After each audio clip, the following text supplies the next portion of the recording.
welcome to Royal Fashion News. My name is Brittany, and today we are talking about the best and worst looks of the week, ending on November 13th, 2022. I have a lot of looks and a lot of opinions.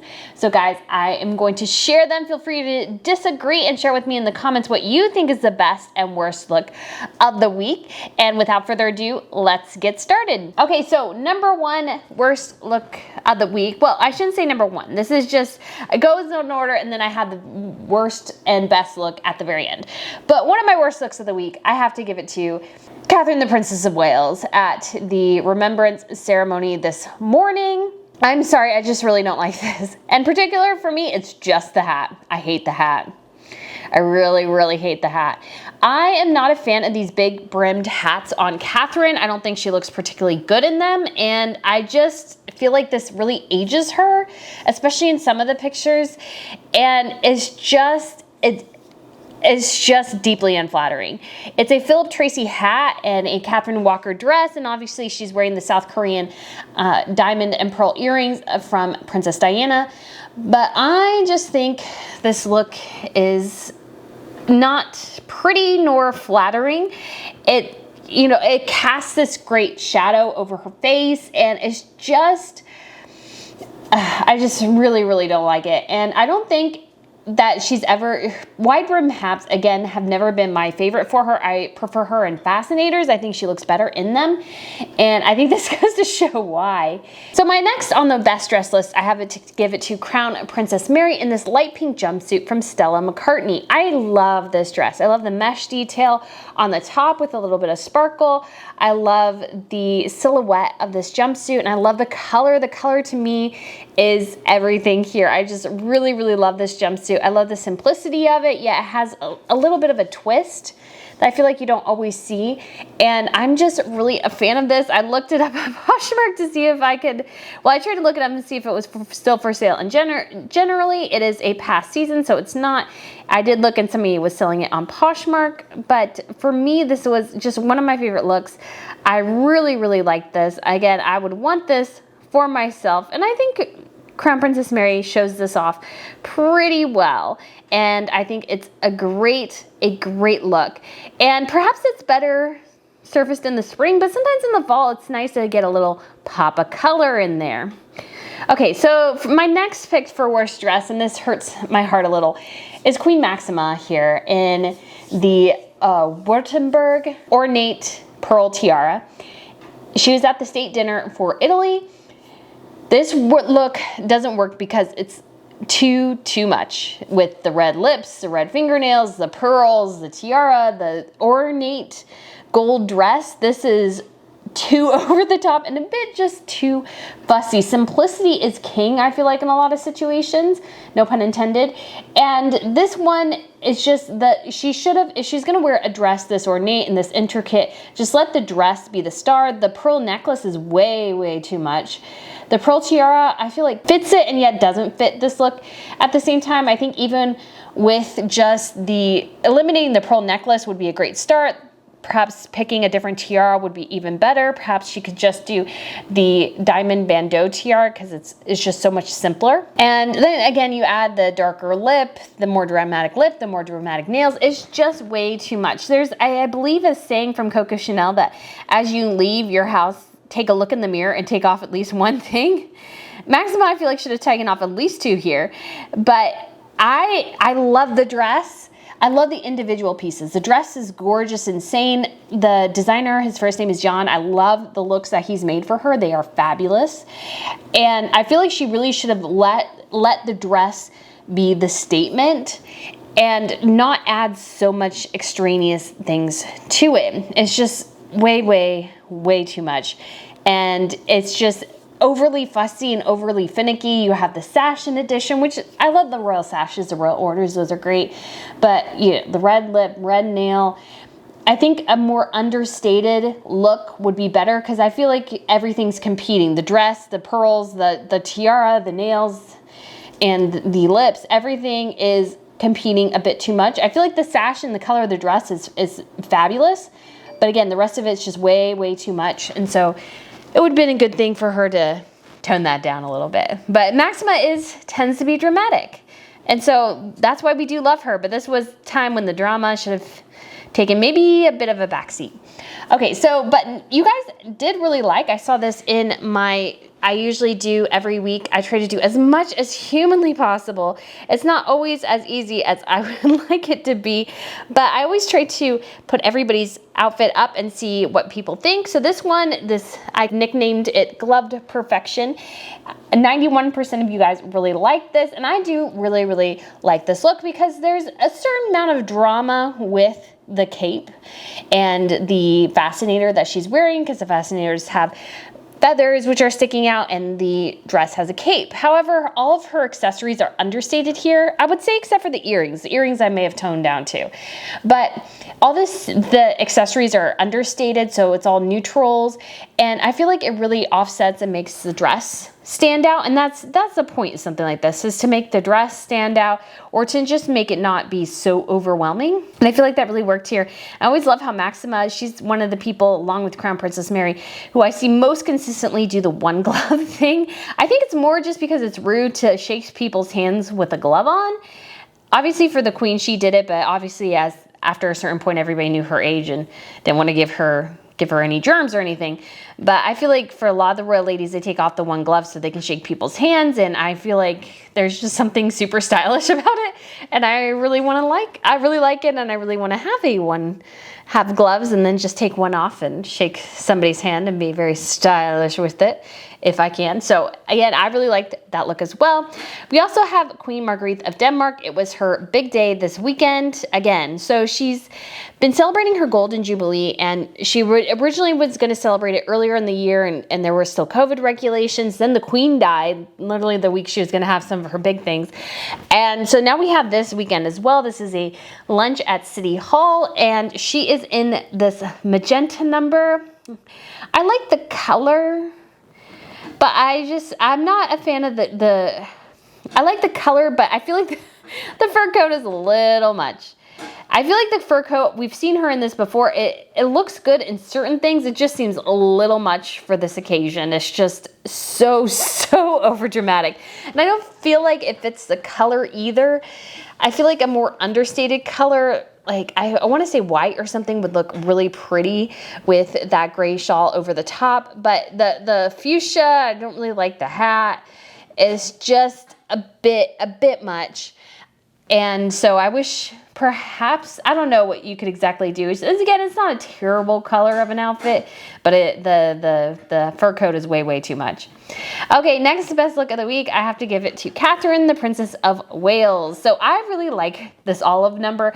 I debated between this and the look she had at the remembrance ceremony in the evening, but I really like this understated olive, and I really like this monochrome look that she's doing generally that we've seen her in a lot, and I feel like it's a really easy go-to royal look just to stick to the same color palette, not have too much fun, although we have somebody who stuck to the same color palette and yet had a pop of color that I thought really offset it well, and we'll get to that. But I really like, again, that Catherine's going this direction, and I feel like the olive green is really flattering on her. So I thought that was a fabulous choice, and it offset also the poppy very well. And if you want to know more about poppies and why royals wear them, I know we're a bit past that season now, but head over to Royal News Network. I'll put a link down below, and you can see the history of why royals and so many people in Britain and across the Commonwealth wear poppies. Okay, so next on the worst dress list, I have to give it to Princess Maria Olympia of Greece, who doesn't really have a kingdom or anything, but she still calls herself a princess, because that is the thing. And she is wearing this floral dress with feathers, and you guys did pick it as the worst outfit of the week. So 23% of you agreed that it was glamorous and edgy, while 77%, excuse me, said it was a feather and floral mess. And I tend to agree with that. There were gloves involved. It's just a little, I always feel like too, it's trying too hard. She's a socialite. She's been dabbling in a bit of modeling. It's actually funny. Her shoe brand that she represents now is Aquazzura, which is Meghan's favorite. But really, Maria Olympia, she gets her, it's all about nepotism with her things. I don't really particularly think she has a model look. She's very skinny like a model is, but she doesn't, like so many other models that we have now, having the right cheekbones and everything is just no longer applies. If you have famous parents, bada bing, bada boom, and you're skinny, you can be a model.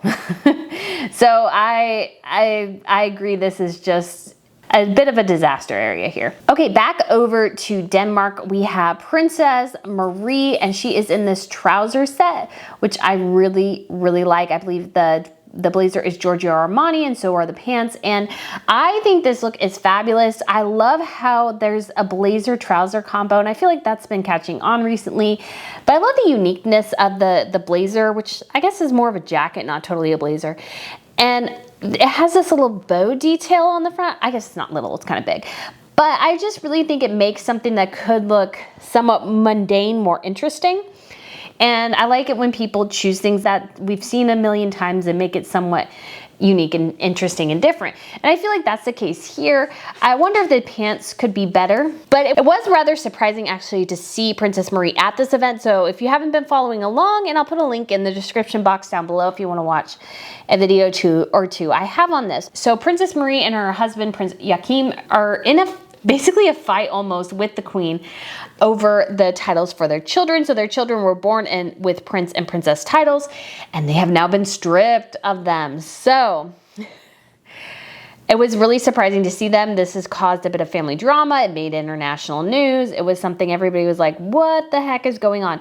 So to see them there, I think was good for them to go to this lunch for the Queen. But obviously as well, we've seen a lot of consternation, a lot of infighting, and basically not everybody getting along. So seeing them there was good, and yet also just a bit of a surprise, but it was lovely to see her.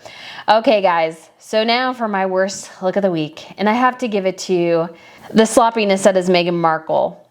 Fake out. No, she's not my worst look of the week. I know some people say you don't want to cover it all, but we will cover her from time to time on this list, just as it applies. Oh, and it's also, this week is also the anniversary of that monstrosity that she wore last year, that red hideous dress that looks like a Project Runway reject that she looked awful in, that looked awful on the model. It just generally was a hideous looking dress. She looked awful in it. It didn't fit her. She wasn't tall enough for it. I hate that dress. And a lot of you guys agreed, because I did ask you, what did you think? And only 2% of you, last time I looked, liked it, and everybody else agreed that it was a Project Runway reject. And I'm sorry guys, but it is a Project Runway reject. If you like that dress, hey, that more power to you, I guess. But for me, it's one of the worst things I've ever seen. Anyways, but this isn't much better either. So this is Crown Princess Victoria. She's wearing something from her grandmother's or her great-grandmother's closet. I can't decide which. Well, her husband looks rather fashionable in the background, and I don't know why she picked this. She is a woman in her 40s, but she is fit, she is healthy, she can look great at gala events. What is this? What is this? Why is she wearing plaid? Why is she wearing, and it's like, it's not even a fashionable plaid. I really feel like she went to Chinko's and got this. No offense to Chinko's or anybody who shops there, but you get my saying. It looks like something her mother or her grandmother would wear, and that's not what Victoria should be dressing. There are plenty of fashionable, young-looking blazers out there that can really make a woman look beautiful, really highlight her body. This is boxy without a belt. I don't think. But you got the pockets, like these gigantic pockets on the boobs. I don't understand it. I don't understand it. What was she thinking? Oh, Victoria, you really need a stylist. Victoria was looking pretty fabulous right before her wedding, and then she decided to not employ a stylist anymore, and you can really see it. Again, her gala looks, a lot of them are on top. We've seen some very hideous looks before, well, no doubt. But most of the time, her gala looks are very good. But her day looks leave a lot to be desired, and she always has her hair up in basically a bun or tied at the back of her head. So again, I appreciate that she's not fussy, because I'm sure Catherine goes to a hairstylist, comes over and does Catherine's hair every time before she goes on an engagement. But at the same time, Catherine looks fresh and fashionable and stylish, whereas Victoria looks stouty. And there is something to say for if you are being professional, if you want to be seen as royal, you really need to up your fashion game. And Victoria needs to do that here. But guys, for the number one look of the week, and I think I do have to agree, and I realize I'm also overstepping my own bounds of the rules I try to put in place for this video by featuring somebody on one of the lists twice, and that is Crown Princess Mary. Again, this was for the City Hall luncheon for her mother-in-law, Queen Margrethe of Denmark. This is how you do fashion well. It is interesting. We have polka dots, yet just a peek of the polka dots. The jacket is blue, the heels are navy, the gloves are blue, and yet she has a headband, that pop of color, but it's a dark burgundy, so it's not too overwhelming, but I feel like this gives the look dimension. It flows really well. It looks well when we have pictures of her moving in it. It just looks really, really good. And the interest of having the polka dots be inside, I feel like is just absolutely fabulous. I just really, really love this jacket, love this look. I love the headband. I actually have an outfit that I wear from time to time is a navy dress, and I have a burgundy headband and I have burgundy heels, and I like those color combinations. I love burgundy. It's a guilty pleasure of mine, burgundy. So I really love this look. I do agree it needs to be the best look of the week, and that's what you guys voted on. I believe it was 98% of you loved this look, and I can't say I disagree. Only 2 gave it thumbs down, or 2% gave it thumbs down. So I think, again, I agree with you guys. I think this is the best look of the week. And just to say as well, so Victoria's here. So 27% of you agreed it was textured awesomeness, and 73% said she can do better. So guys, I love Crown Princess Victoria, and this is just not to be mean to anybody. I just think it is a great way to talk about fashion and how I think we can all learn something from royal ladies about how to put looks together and what to avoid. Anyways, guys, thank you so much for watching. I apologize for the lateness of this video, but I actually had filmed all of this and then I had to drive home from where I was at, and I got home and realized that none of it recorded for whatever reason. So hopefully it did this time. If not, you may not see this video. I don't know if that helps or not. Anyways, guys, thank you so much for watching, and I look forward to seeing you again soon. Bye.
And it just, because it gives her the shadow over her face and over her eyes. And I was thinking about how I love certain royal women I feel like can pull off big wide brim hats like this pretty well. And I think if I was thinking about them, most of them have lighter color hair. So I feel like too, perhaps the lighter color of hair and eyebrows kind of highlights and doesn't feel so overwhelming, like the darkness is so overwhelming. Because I feel like with the black jacket that's all kind of up her neck, and then you have the wide brim hat and her dark hair, it's just all very dark. And I know it's supposed to be a somber event, but I've liked a lot of her military inspired and Remembrance Day inspired looks, but this one is a big old no for me, and is really comes down to the hat. The hat is everything here, and it's just not a pretty look.